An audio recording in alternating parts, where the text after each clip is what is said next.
We humans are hardwired for self-preservation. The familiar adrenaline surge, the fight or flight response, kicks in when we sense a threat to our life or well-being. Well, fear. It's like fire. If kept under control, it provides us warmth, a sense of security. But as soon as it gets out of control, it can prove lethal. It can create doubt, which can stop us from doing even the most basic chores.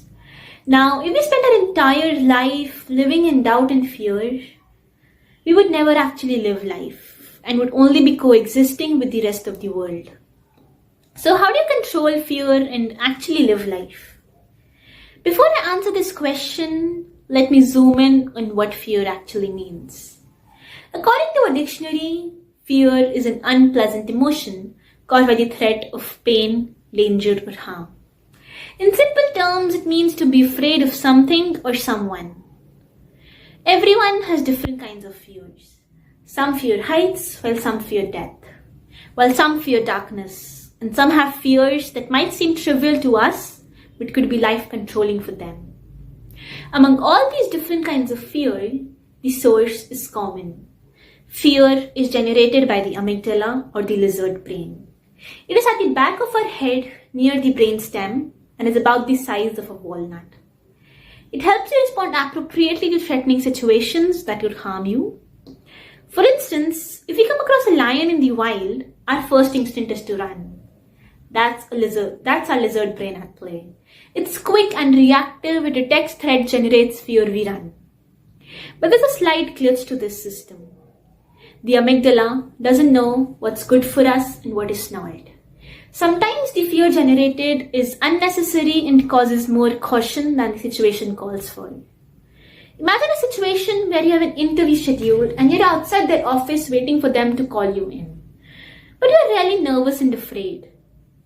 What if you answer a question wrong? Worse, what if you're not able to answer at all? You're so afraid that when your turn actually comes, you make a complete mess of the interview. Now, that would cast a really good impression, would it?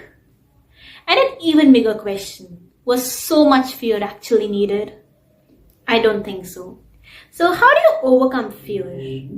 Well, you can never actually overcome fear because eliminating fear would be equivalent to taking down your fire alarm system just because it sometimes makes false, irritating sounds. That can be dangerous. Being fearless doesn't mean overcoming fear. What we see as fearless is actually fear under control. This leads us back to my very first question. How do you control fear?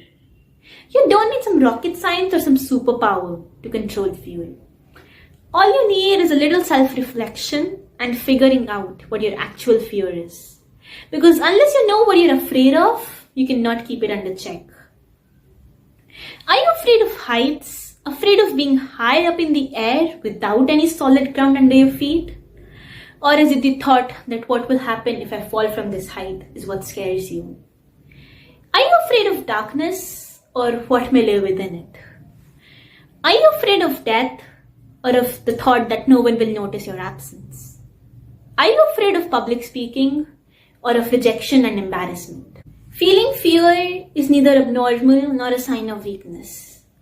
The capacity to be afraid is part of the normal brain function.